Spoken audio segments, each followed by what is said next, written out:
Entonces el tema que nos corresponde hoy día se llama humanos post-diluvio. Y es un tema bien bonito, bien interesante, porque tiene una mirada diferente a la que vemos todo habitualmente en el colegio, o cuando se estudian las épocas pasadas, cómo se clasifican por influencia de la evolución en todos estos tiempos. Y yo voy a hacer un enfoque más bien creacionista, o sea, cómo lo vemos aquellos que pensamos que el mundo, desde que se ordenó, desde que se creó la vida, desde que cayó también, eso han pasado solamente 6.000 años. Entonces tiene un enfoque completamente diferente. No podemos aceptar los millones de años, por supuesto. Veamos.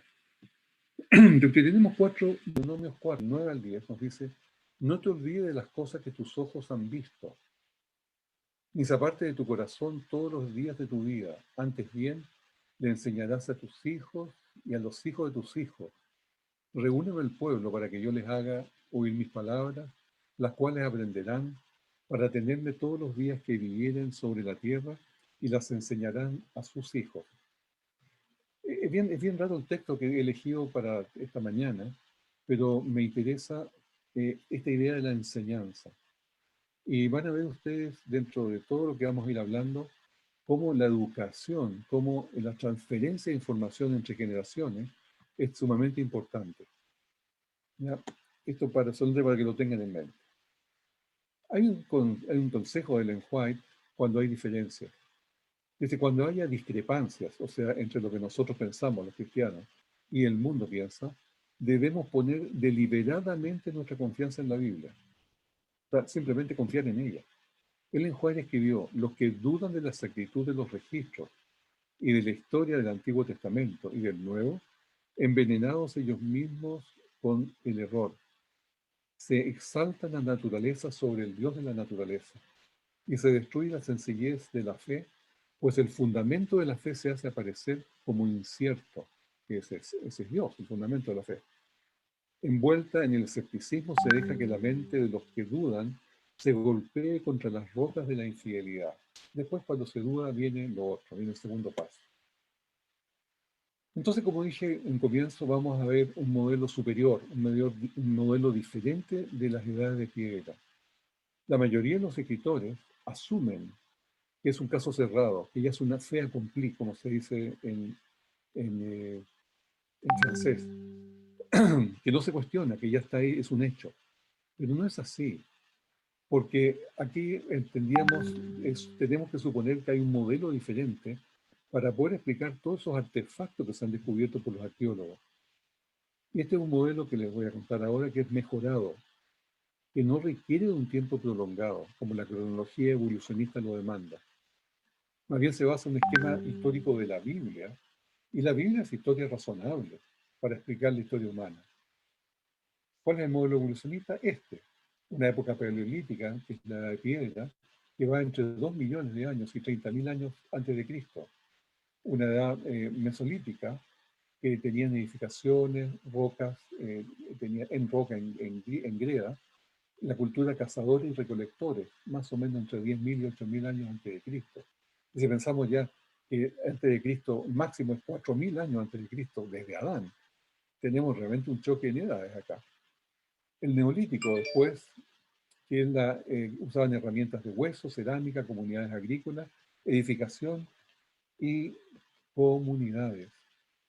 8.000 a 5.000 años antes de Cristo. Y finalmente la edad de cobre, que son herramientas de metal, de hueso, cerámica, comunidades agrícolas, cobre usada en las armas, entre 5.000 y 3.000 años antes de Cristo. Aquí recién empezamos a entrar un poco en el esquema que ellos están tomando. Entonces, los artefactos que hay, tenemos que considerarlo nosotros que hay una cronología bíblica que inserta un gran diluvio, una inundación catastrófica mundial. Y es improbable que ningún artefacto del mundo prediluviano pueda ser encontrado hoy día en la superficie. O sea, por favor, ni me pregunte si las pirámides son prediluvios, son absolutamente postdiluvios.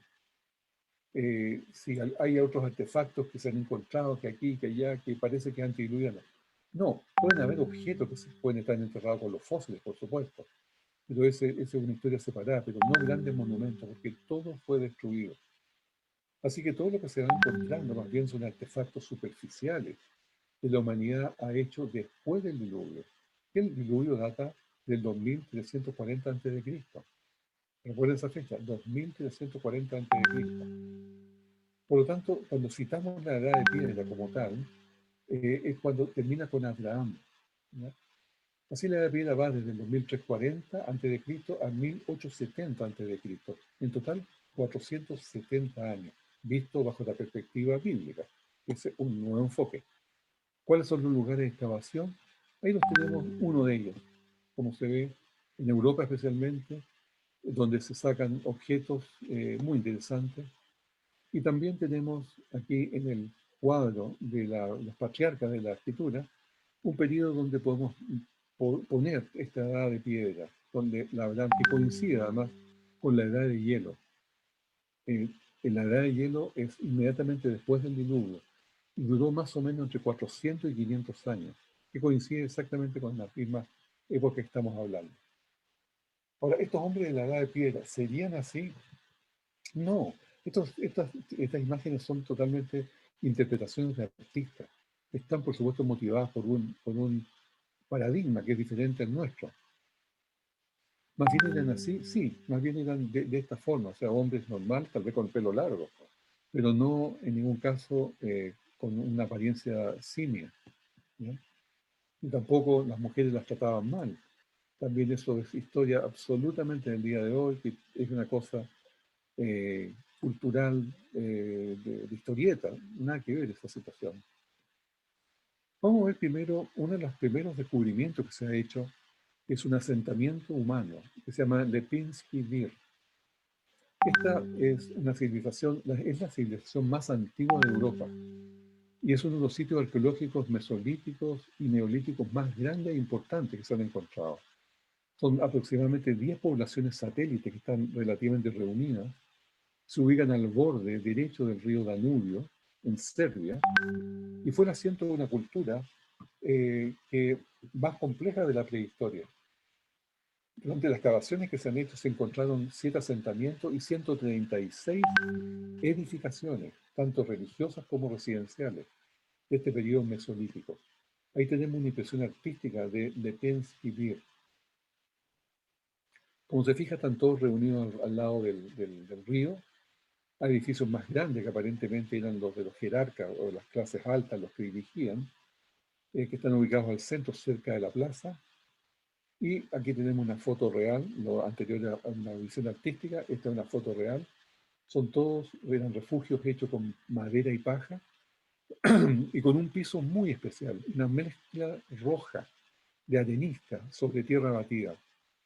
De hecho, nos cuenta cómo está mezclado lo profano y lo religioso acá, lo sagrado. Esta otra foto real, pero aquí ya podemos decir que en cada hogar o en cada lugar había un fogón. Se puede ver al centro, ¿no es cierto?, un fogón, porque era tiempo de la edad de hielo. Así que se tenía que construir así, y ese fogón a veces se usaba también para hacer altar para ofrendas. Pero más interesante es que toda esa base que se ve allí, que se veía roja en la foto anterior, ¿ya? Es cemento. Es decir, se usaba cemento, piso de cemento, igual que hoy día, con un material de amalgama de arenisca local, arena y agua. Así que es un avance de la química y de la construcción muchos milenios adelantada. Es una cosa fantástica que lo usaron ellos en ese tiempo. Estos serían los habitantes, esta sería la forma de construir sus casas y por supuesto tenían ídolos. Y esto es una cosa que se va a encontrar en todas partes de los hombres postdiluvianos, de que tan luego que se apartan de Dios y comienzan a adorar ídolos, eh, tienen cementerios bien organizados, a sus ancianos a veces los ponen al lado del fogón, pero tienen más bien los muertos los entierran fuera de la villa. Eh, Tenían producción agrícola de queso en esta época, y hay evidencias que se han encontrado 2 lugares en Croacia, indicando que había producción de queso en el Mediterráneo adelantado varios miles de años. Hacer queso era un cambio de los tiempos para los agricultores, porque podían ayudar a aquellos que tenían intolerancia a la lactosa. También es comida que se podía llevar en el camino, así comida preservada y una fuente de nutrición confiable para ese momento. Estos eran los artefactos que se han encontrado para hacer quesos, ¿no? Y esto es una revelación recién del año pasado, del 2019, que se encontró en estas poblaciones una niña que comía chicle. El chicle está ahí arriba. Miren qué curioso. Esa cosa negra que está ahí arriba es el chicle que comía. Y ese chicle reveló las bacterias que había en el sur de Dinamarca. Y decía que estuvo comiendo pato y avellanas, basado en el ADN que estaba en el chicle, que es resina de abedul. Y los genes también sugieren que ella tenía, porque está su saliva, ¿no es cierto? Piel morena, pelo negro y ojos azules. Y también es probable que no pudiera digerir la leche, o sea, tenía intolerancia a la lactosa. En realidad, decía un científico Hans Schröder, que es muy reconfortante extraer el genoma humano completo de alguien diferente a los huesos, porque habitualmente se encuentran huesos nada más. Pero ahora encontraron un chicle con restos de su saliva. Eh, Esto muestra, por lo tanto, que tenía muchos ADN de microbios bien preservados. Y a la niña la llamaron Lola, diciembre de 2019. Hay un segundo lugar que se llama Göbekli Tepe, que son ruinas de un templo. Y estas ruinas están prácticamente al lado de Harán. Recordemos, Harán es el lugar, ¿cierto?, bíblico, donde el padre de Abraham fue a vivir en su momento también con Abraham, con Lot. Y después el padre de Abraham se quedó viviendo ahí, en Harán. Y fue después donde que se matará el padre. Y murió allí y fue donde fueron a buscar Isaac y Jacob sus respectivas esposas. Así que esto está a 40 kilómetros de Harán, muy cerca este templo. Es el templo más antiguo conocido en el mundo, Göbekli Tepe, un poco al norte, políticamente, la frontera turco-siria. Ahora, es bien lógico pensar que esta ubicación del templo nos está haciendo mirar hacia aquellos que salieron de Adán, los primeros habitantes que estaban dispersándose en el mundo. Las excavaciones que se han hecho en este lugar, que son muy recientes por lo demás, porque fue descubierto hace años, pero recién la excavación comenzó en el 1990, han desenterrado miles de huesos de animales, indicando a muchas especies, y las cuales están también esculpidas en sus columnas, esas que se ven allí. Posiblemente fueron sacrificadas esas especies. Encontraron uso de herramientas también, evidencias, y se ha desenterrado solamente un 5% de este sitio. Hay para 50 años más de investigación.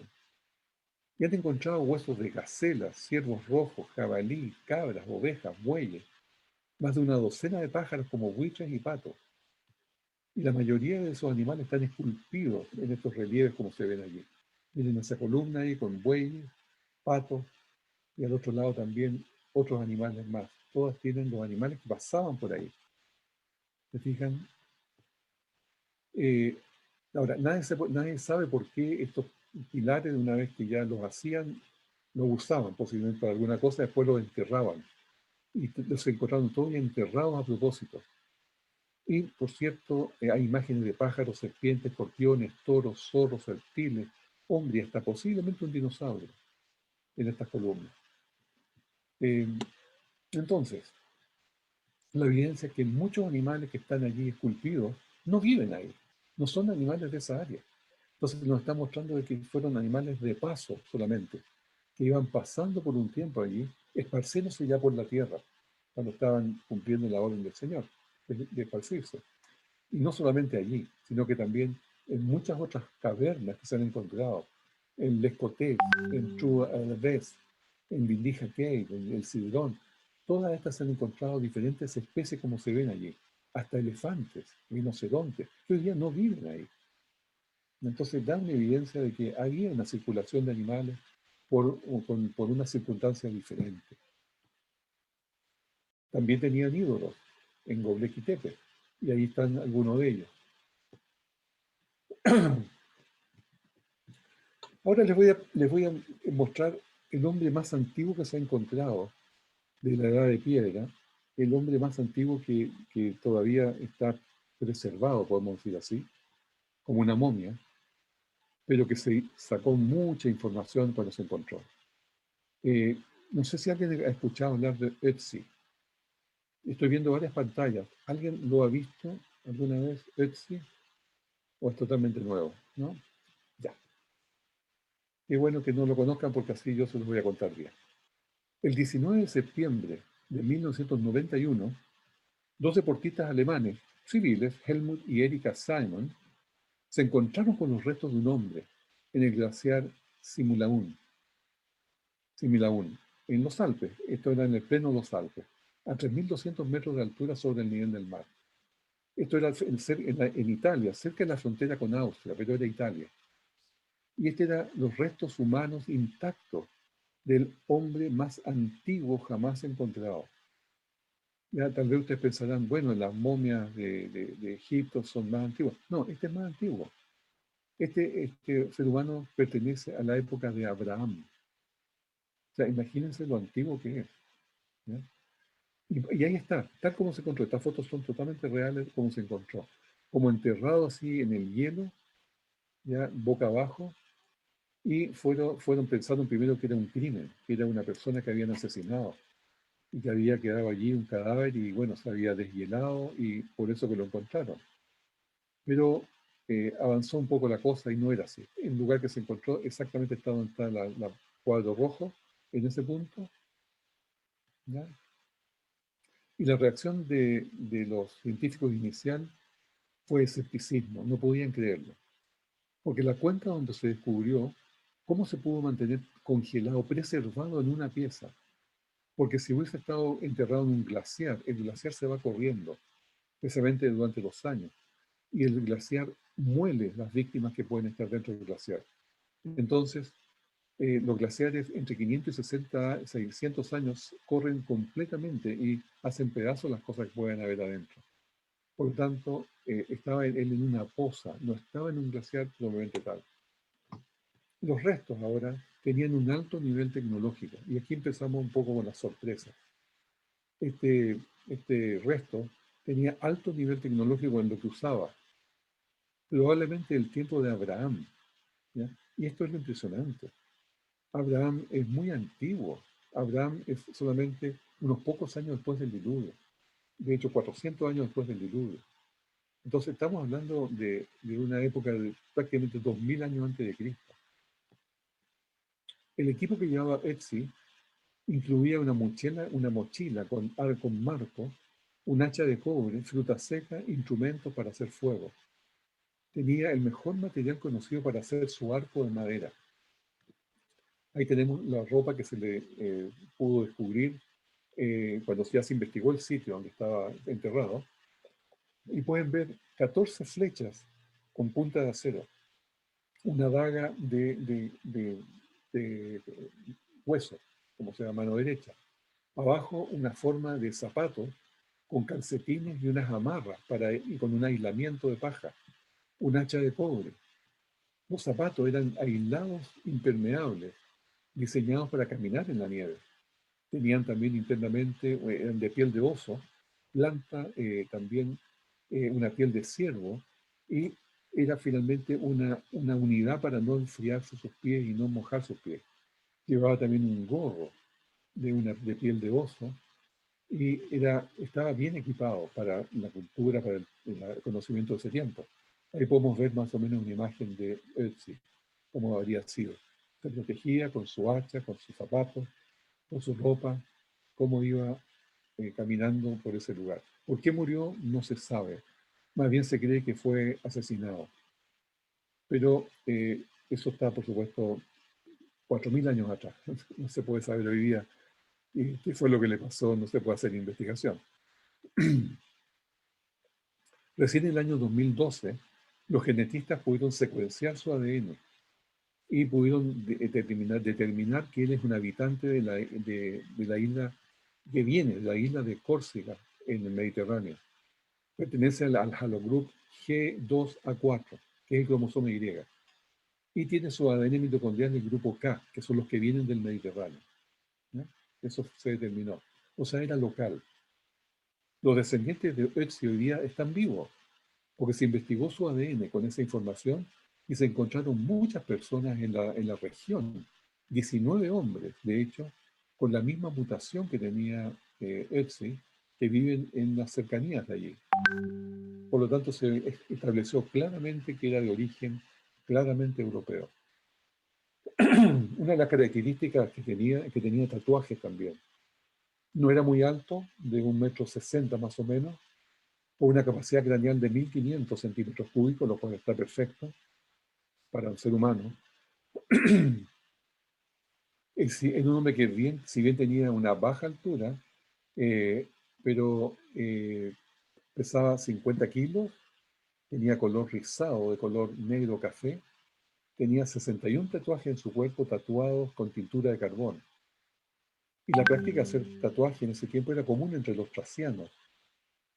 Tenía el pelo de un largo de 9 centímetros, lo cual sugiere que se hacía cortes de pelo regularmente. La dieta también se le pudo determinar porque se pudo abrir y sacar el contenido de su estómago, que estaba congelado. Y la dieta original reveló lo que había comido. Eh, Decía que tenía una alta proporción de grasa en la dieta. Había comido cabra del monte, ciervo rojo, un cereal llamado einkorn y trazas de lecho tóxico, que está todo dibujado ahí a mano izquierda. Ese es el cabro de monte, el ciervo rojo, el einkorn. Y el einkorn o el lecho hinojo es tóxico, por lo cual indica que sería una especie de medicina que estaba tomando posiblemente para parásitos en su intestino. Por eso tomaba eso. Eh, y por cierto, comer grasa, para el caso de él, representa una excelente fuente de energía. No era vegetariano, obviamente, pero tenía una excelente fuente para su energía. Se hizo fechado con carbono 14 también. Eh, a ver, no hemos hablado para nada con ninguno de ustedes, entiendo, del carbono 14, ¿correcto? Díganme, no o sí. No hemos hablado, no. Ahí viene, hay un tema del carbono 14 ya al final de nuestro periodo de 10 días. Así que ahí les voy a explicar bien esto. Por mientras les voy a dar un avance. El carbono 14 es un sistema en el cual se mide la cantidad de carbono 14 que queda en un resto que tiene carbón. En este caso puede ser los zapatos, porque tiene cuero, puede ser los huesos, puede ser una madera, cualquier cosa que tenga carbón tiene carbono 14. Y el carbono 14 se ve cómo se ha ido degradando en el tiempo. Y eso va a indicar la edad que tiene. Pero hay que tener cuidado que el carbono 14 es más o menos exacto hasta máximo 3.000 años de antigüedad. Más allá de eso hay que corregirlo mucho. En este caso entonces se tomaron muestras de pasto sacadas de sus zapatos, revelando edad de 4.250 años, que más o menos está más o menos bien. La piel del cuerpo y los huesos también se le dieron entre 5.000 y 5.300 años atrás, antes del presente. AP significa antes del presente. Así que tenemos ahí ya una referencia que más o menos coincide, como decía, con Abraham. Ahora, era un adulto joven, de unos 46 años. Pero aquí viene algo muy interesante y me gustaría que me pusieran bien atención porque esta es una tremenda clave. Pese a tener 46 años, se estima, equivale a los 30 años de hoy día, o sea, habría sido un adulto joven de hoy día. Él tenía 46, pero en equivalencia, acuérdense que Abraham vivió 175 años, por lo tanto ellos vivían otros rangos de edad, y este es contemporáneo de él. Entonces, al vivir 46 años, equivale solamente a 30 años de la edad de hoy, un joven adulto. Y tenía los dientes muy desgastados, o sea, como que había masticado ya 40 o 50 años, y no tenía muela del juicio.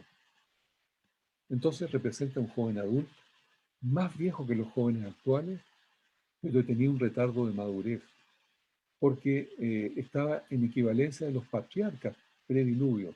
Como digo, Abraham vivió 175 años. Noé vivió también hasta bien cercano de esa época. Entonces también hay varias cosas que tenemos que tomar en cuenta.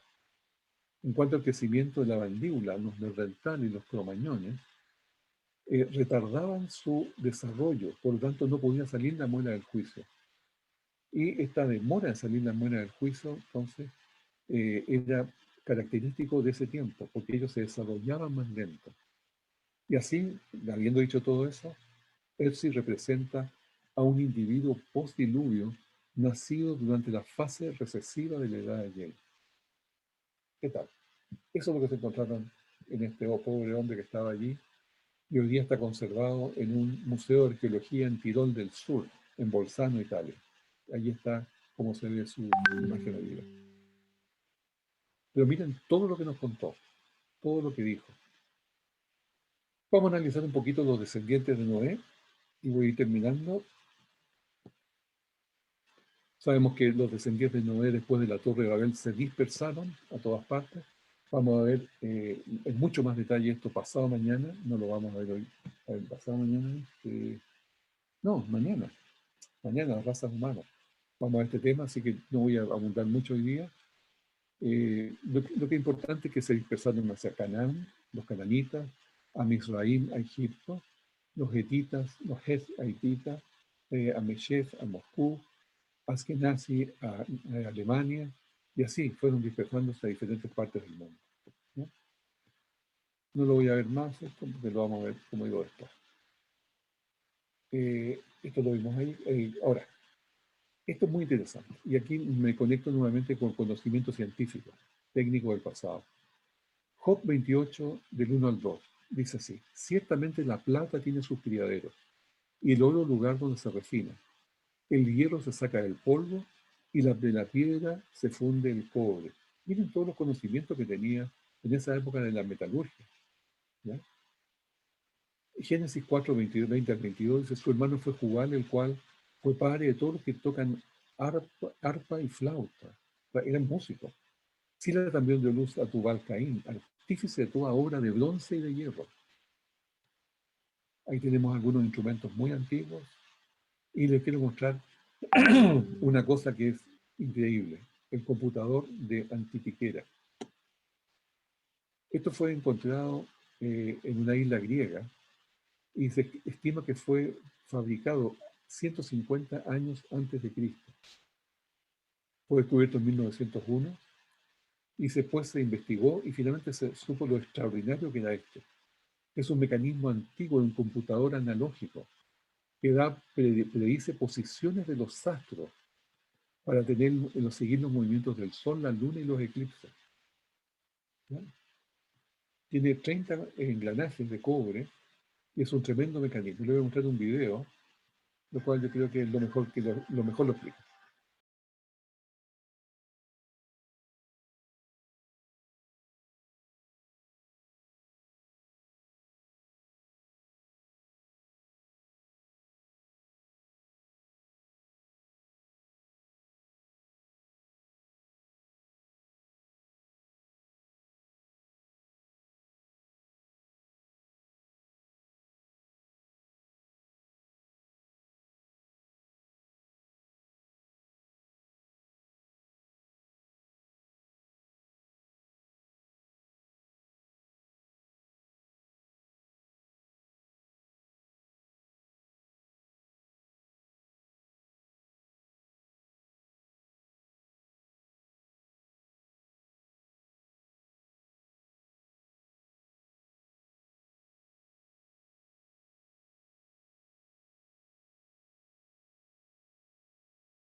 objetivo de mostrar todo esto es mostrar que había un computador hace poco más de 2000 años en el mundo, en este caso en contexto griego-romano, y que había por lo tanto más, este no tiene por qué haber sido la excepción. O sea, había una capacidad para poder hacer tecnología, para hacer cosas importantes, que venía por supuesto de anterior. Esta cosa no se inventó en ese momento nada más. Entonces, justamente allá donde los quiero llevar. Ahí está actualmente donde está este computador de antiquera. Se han hecho algunas copias nuevas y se ha podido entonces replicar. Entonces la pregunta es, ¿por qué no han aparecido otros iguales a este? Dice que, decía la película que habían algunos testimonios de que habían otros, tan complejos en los últimos 1000 años. Ahí también se ha encontrado una batería funcional en Bagdad, que está allí, que tiene todos los componentes necesarios para poder guardar electricidad y, por supuesto, servir para algún circuito eléctrico, como se ve allí. Y aquí es justamente donde quiero concluir. Cómo las cosas se pierden. El conocimiento que se tiene en un momento se pierde cuando no se transmite de generación en generación. Y les voy a mostrar ahora un caso que es dramático, que con esto concluyo, que se trata de una leyenda que había allí en Timprai, esto en el sudeste asiático. Y la leyenda decía que un niño, o sea, menos de 10 años, junto a una niña también de menos de 10 años, habían sido castigados por la tribu y habían sido enviados por los dioses, digamos, por estas cosas que tienen ellos, enviados río abajo a morir, simplemente porque fueron sin sus padres, fueron solos, sin ningún implemento. Y estos dos niños expulsados, entonces, en una balsa, se creía que alguna vez pudieron ellos haberse salvado, llegaron a la orilla y construyeron una especie de nueva tribu. Entre los dos se reprodujeron cuando crecieron y pudieron después sobrevivir y formar una nueva tribu que se llamaba los Timprae. Ese era como el cuento que había. Bueno, se empezó a investigar. Eh, Se empezó a investigar y se descubrieron los Labri en 1936, que eran personas muy poco educadas. Eran prácticamente, se habían quedado en la edad de la piedra. El lenguaje de los Labri, posiblemente los descendientes justamente de estos niños que habían salido de los Team Pride, tenían un vocabulario básico, o sea, hablaban como niños, ya adultos todos los que estaban posteriores de esta tribu, hablaban con lenguaje como niños. No sabían hacer agricultura, y los Team Pride sabían agricultura, pero ellos no tenían agricultura, solamente recolectaban cosas en el bosque. O sea, no habían tomado la cultura a sus padres, porque eran muy niños. Tampoco podían hacer ropa, no sabían hacer ropa, no sabían construir ninguna cosa, ninguna prenda. Tenían chozas básicas, eran nómades del bosque. Le llamaban el pueblo de las hojas amarillas, porque una vez que se ponían amarillas las hojas de sus chozas, ellos se iban de allí, como una regla. No tenían leyes sociales tampoco. Eran infantiles, hablaban lento, no tenían agricultura y finalmente no tenían prohibido tener propiedad de la tierra. Una serie de reglas que eran bien poco atractivas. Pero esa era la cultura que se había formado probablemente de estos niños que habían sido expulsados de la tribu. Ahí tenemos un refugio como son actualmente estos Labri. Y lo interesante es que se hizo un estudio genético para ver qué relación tenían los Labri con los Tampri.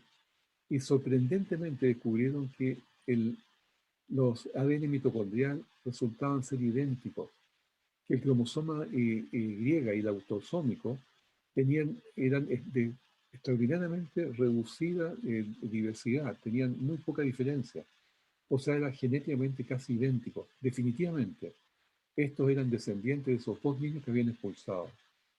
Pero a donde lo que quiero enfatizar, más allá de que la historia terminó confirmada, es que estos niños no pudieron llevar la cultura, la información, la educación de sus padres, porque no sabían agricultura, su vocabulario fue de niños nada más, y eso le enseñaron a sus propios hijos.